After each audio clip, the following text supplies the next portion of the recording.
আসসালামু আলাইকুম প্রিয় ভাই ও বোনেরা, মাসুদস হেলথ অ্যান্ড সায়েন্স ব্লগ থেকে আপনাদের স্বাগত জানাচ্ছি। আসসালামু আলাইকুম রহমতুল্লাহ। আল্লাহর প্রত্যেক নিয়ামতের জন্য আল্লাহর কাছে শুকরিয়া আদায় করছি, আলহামদুলিল্লাহ। দেখুন, আমরা এই ব্লগের মধ্যে যে জিনিসগুলি ব্যবহার করব সেগুলির সূত্র দান করব ইনশাআল্লাহ তাআলা, এবং এগুলি কোনো মনিটাইজেশনের জন্য আমরা করতেছি না। অন্যরা যদি এখান থেকে নিয়ে কোনো ব্লগ থেকে কোনো ইনফরমেশন নিয়ে তাদের নিজস্ব ব্লগের মাধ্যমে টাকা পয়সা উপার্জন করতে চান, সেটা আমাদের বিষয় না, আমাদের তরফ থেকে কোনো বাধা নিষেধ নেই। কিন্তু যে সূত্রগুলি আমরা উল্লেখ করব, দয়া করে আপনারা চাইলে আপনাদের ব্লগেও সেই সূত্রগুলি দয়া করে উল্লেখ করবেন।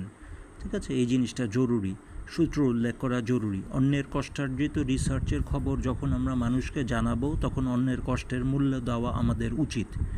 যেহেতু আমরা আমাদের দেশে রিসার্চ করি না, ইউরোপিয়ানরা, জাপানিজরা, চাইনিজরা, ওরা আমেরিকানরা, ব্রিটিশরা, তারা রিসার্চ করতেছে এবং তাদের পাবলিশড জার্নালে প্রকাশ করতেছে। কাজেই আমাদের অবশ্যই উচিত হবে সেই জিনিসগুলির শুকরিয়া আদায় করা এবং সেগুলির সূত্র উল্লেখ করা।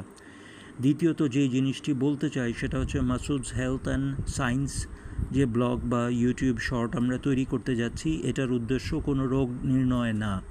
আবারও বলতেছি, এটার কোনো রোগ নির্ণয় করা উদ্দেশ্য না। এখানে কোনো লিগ্যাল ডিসক্লেইমার একদমই স্পষ্ট করে বলে দিচ্ছি, আমাদের দায়িত্ব না আপনাদেরকে কোনো আন্দাজে চিকিৎসা করা অথবা কোনো তথ্য দিয়ে এমন কিছু করা যাতে আপনারা নিজেরাই ডাক্তার বনে যেতে পারেন। অবশ্যই বিশেষজ্ঞ চিকিৎসকের পরামর্শ নিয়ে আমরা যে কথাগুলি বলছি তারপর সেগুলি বাস্তবায়ন করার চেষ্টা করবেন ইনশাআল্লাহ, এবং সর্বজন প্রতিষ্ঠিত সত্যগুলি আমরা তুলে ধরার চেষ্টা করব। যেগুলি নিয়ে অনেক বায়াস আছে অথবা এখন পর্যন্ত যেগুলি প্রতিষ্ঠিত হয়নি, সেই সমস্ত ইনফরমেশন আমরা আপনাদের কাছে না পৌঁছানোর চেষ্টা করব। আবারও বলছি, আমাদের লিগ্যাল ডিসক্লেইমার স্পষ্ট করে, আমাদের উদ্দেশ্য না কোনো রোগ ডায়াগনোসিস করা। আমরা খালি মানুষকে সাধারণ ইনফরমেশন জানাতে চাই স্বাস্থ্য এবং বিজ্ঞান বিষয়ে, যাতে প্রত্যেকটি মানুষ উপকৃত হন। বিজ্ঞান বিষয়ে কথা বলতে চাই যাতে করে সরকারও উপকৃত হয়, সেনাবাহিনী, বিমান বাহিনী, নৌবাহিনী উপকৃত হয়, বাংলাদেশের প্রত্যেকটি মানুষ উপকৃত হয়। ইনশাআল্লাহ তাআলা আমরা শুরু করব, আজকে থেকেই শুরু করব ইনশাআল্লাহ।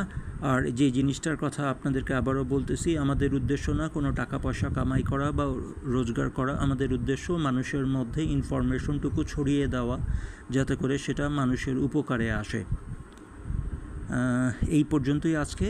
তারপর ইনশাআল্লাহ তাআলা আমরা কথাবার্তা বলা শুরু করব ইনশাআল্লাহ, এবং আজকে কথা বলবো ইনশাআল্লাহ ভিটামিন ডি হরমোন নিয়ে ইনশাআল্লাহ। একটু পরেই আমরা ব্লগে আসছি আবার।